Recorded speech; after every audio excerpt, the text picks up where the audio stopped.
উত্তৰ পূব ভাৰতৰ প্ৰথমগৰাকী অৰ্জুন বঁটা প্ৰাপক ভোগেশ্বৰ বৰুৱাৰ আজি ৮৮ সংখ্যক উপজাদিন। এই উপলক্ষে শিৱসাগৰৰ ৰংপুৰ জ্যোতি ক্লাবত প্ৰতিবছৰ দৰে এইবাৰো উপজাদিন উদযাপন কৰা হৈছে আৰু এইবাৰ সৌভাগ্যৰ কথা যে শিৱসাগৰৰ যি অভিৰুচি ক্ৰীড়া দিৱস, এই ৪১ সংখ্যক অভিৰুচি ক্ৰীড়া দিৱসত ভোগেশ্বৰ বৰুৱা নিজে উপস্থিত আছে। সাধাৰণতে অভিৰুচি ক্ৰীড়া দিৱসৰ কেন্দ্ৰীয় কাৰ্যসূচী যি গুৱাহাটীত যি অনুষ্ঠিত হয়, উক্ত কাৰ্যসূচীত ভোগেশ্বৰ বৰুৱা নিজে উপস্থিত থাকে। এইবাৰ কিছু শাৰীৰিক বাধাগ্ৰস্ততাৰ বাবে বয়সৰ বাবে তেওঁ গুৱাহাটীৰ কাৰ্যসূচীত অংশগ্ৰহণ কৰিব পৰা নাই, কিন্তু শিৱসাগৰৰ ৰংপুৰ জ্যোতি ক্লাবৰ যি বিশেষ অনুষ্ঠান, এই অনুষ্ঠানত তেওঁ সুশৰীৰে উপস্থিত আছে আৰু এই মুহূৰ্ততে তেওঁ এই ৮৮ সংখ্যক উপজাদিনৰ এটি কেক কটা পৰ্ব ইয়াত ৰখা হৈছে। কেক কাটিবলৈ আগবাঢ়িছে। আমি পোনপটীয়াকৈ দেখাইছোঁ অৰ্জুন ভোগেশ্বৰ বৰুৱাই এয়া ৮৮ সংখ্যক উপজাদিনৰ কেক কাটিবলৈ আগবাঢ়িছে আনুষ্ঠানিকভাৱে। অসমৰ তথা উত্তৰ পূব ভাৰতৰ অগ্ৰণী এগৰাকী খেলুৱৈ, ক্ৰীড়া সংগঠক। 1966 চনত বেংককত অনুষ্ঠিত এছিয়ান গেমছৰ 800 মিটাৰ দৌৰত এইগৰাকী ভোগেশ্বৰ বৰুৱাই সোণৰ পদক লাভ কৰি সমগ্ৰ উত্তৰ পূব ভাৰতলৈ গৌৰৱ কঢ়িয়াই আনিছিল। আৰু আজি এইগৰাকী অৰ্জুন ভোগেশ্বৰ বৰুৱাৰ এয়া উপজাদিন, ৮৮ সংখ্যক উপজাদিন। এই উপজাদিন উপলক্ষে এয়া কেক কটা পৰ্ব আমি দেখাইছোঁ পোনপটীয়াকৈ।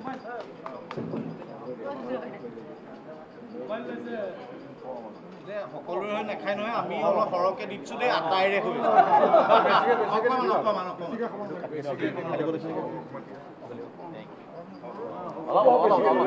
এয়া কেক কটা পৰ্ব আনুষ্ঠানিকভাৱে তেওঁ শুভাৰম্ভ কৰিলে।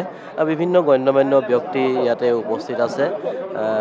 শিৱসাগৰৰ বিভিন্নজন ক্ৰীড়া ক্ষেত্ৰত বা বিভিন্ন ক্ষেত্ৰৰ ব্যক্তি ইয়াত উপস্থিত আছে আৰু আমি দেখাইছোঁ উপজাদিনত তেওঁ এই ধৰণে অংশগ্ৰহণ কৰিছে।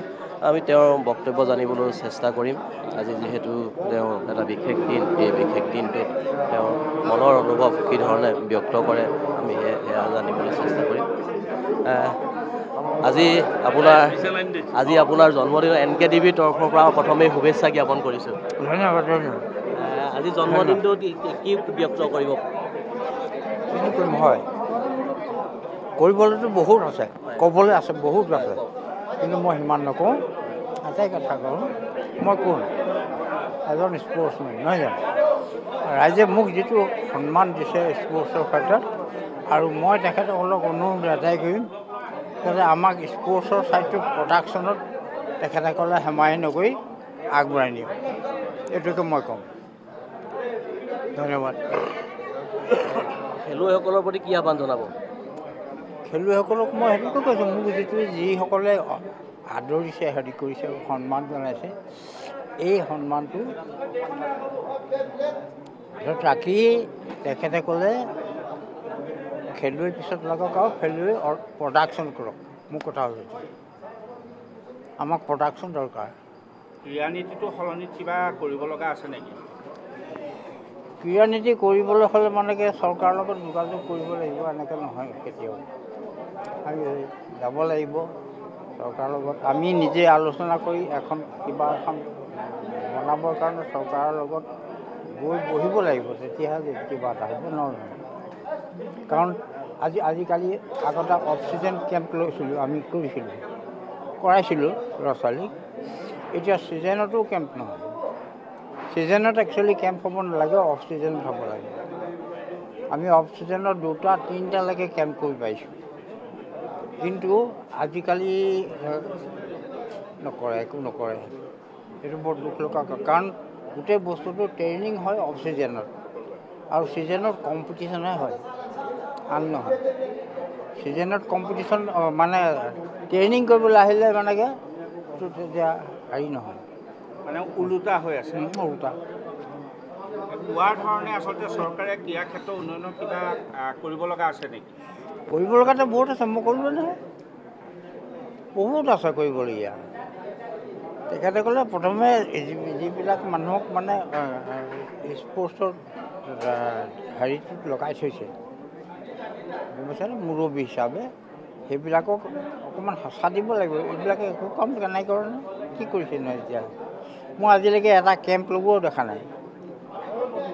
আমি অফ ছিজনতে ইমান কেম্প লগাইছিলোঁ আগতে, আজিকালি কিন্তু এটা মই কেম্পো দেখা নাই। আৰু যোৱা আগমুহূৰ্তত বোলে 10 দিন ল'ৰা ছোৱালীবিলাকক কিবা এটা দেখুৱাই লওঁ, তাৰপিছত নিম, সেইটোও নাই। মানে কথা আৰু কামৰ মাজত পাৰ্থক্য। ক'ত পাৰ্থক্য? ৰামকৃষ্ণ। তথাপিও কি আহ্বান জনাব আজিৰ দিনটোত? এইটো হ'ব লাগে মুঠতে, আৰু ইয়াত ৰাজনীতি সোমাব নালাগে। অৰ্গেনাইজাৰ মানে গোটেইখিনি আগবঢ়াই নি পেলাই কামটো কৰাব লাগে।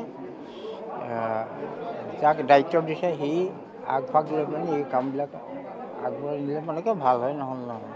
অসমৰ দেখা গৈছে অলিম্পিক ক্ৰীড়া সন্থাই হওক বা বিভিন্ন টেবুল টেনিছ সন্থাই হওক, সেইবিলাকত ৰাজনৈতিক যিবিলাক নেতা আছে তেওঁলোক সভাপতি সম্পাদক হয়। এইটো কি ক'ব? পুনৰ হৈ আছে, কাইলৈ এইকেইদিনতে পুনৰ এখন সমিতি গঠন হ'ব, অলিম্পিক সন্থাৰ সমিতি। মানে ক্ৰীড়াত ৰাজনীতিকবিদ আছে। ৰাজনীতি হ'ব নালাগে, ৰাজনীতিবিদ সোমাব নালাগে ক্ৰীড়াৰ ভিতৰত, মই ক'ব লাগে। আচলতে ক্ৰীড়া ক্ষেত্ৰৰ মানুহ থাকিব লাগে। অঁ, ক্ৰীড়া ক্ষেত্ৰত মানুহ থাকিব লাগে। কিন্তু ইয়াতোতো ওলোটা। মই কি ক'ম এতিয়া, চৰকাৰৰ দুখ, আমাৰ দেশৰ দুখ। এই কথাটো সেয়া আছিল অৰ্জুন ভোগেশ্বৰ বৰুৱা। ভোগেশ্বৰ বৰুৱাই নিজৰ জন্মদিনটোত আজি আনুষ্ঠানিকভাৱে নিজৰ মত ব্যক্ত কৰিছে। আৰু ৰংপুৰ জ্যোতি ক্লাবত এই ধৰণে প্ৰতি বছৰৰ দৰে এইবাৰো ব্যতিক্ৰম নহয় যে উপজাতিটো তেওঁ বৰ্ণাঢ্য ৰূপত তেওঁ উদযাপন কৰা হৈছে। ধন্যবাদ জ্ঞাপন কৰিছোঁ। পৰিৱেশ আপুনি আমাক দেখুৱালে, আৰু এনেদৰে শিৱসাগৰ বুলিয়ে নহয়, এতিয়া ৰাজ্যৰ প্ৰান্তে প্ৰান্তে আজি উখল মাখল পৰিৱেশে বিৰাজ কৰিছে। অভিৰুচি ক্ৰীড়া দিৱস আজি কৰা হৈছে উদযাপন।